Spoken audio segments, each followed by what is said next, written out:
তো বন্ধুরা, নভেম্বর মাসে হাড় খাবার দিয়েছি। হাড় খাবার দেওয়ার পরে এই দেখুন কি মোটা মোটা ডাল হয়েছে এখন। এই দেখুন কি মোটা মোটা ডাল, এই দেখুন।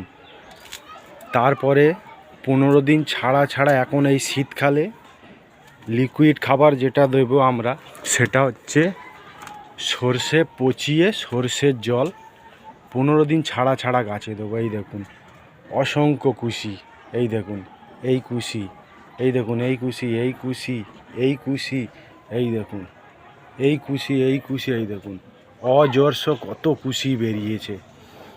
এখন 15 দিন ছাড়া ছাড়া শুধু নাইট্রোজেন চালিয়ে যাব। এদিকে যেমন এটা হচ্ছে জাম্বু রেড, এদিকে এই দেখুন পিঙ্ক রোজ। এখন শুধু 15 দিন ছাড়া ছাড়া আমরা দিয়ে যাব সর্ষে পচিয়ে সর্ষের জল। চলো আজকের মতন রাখলাম।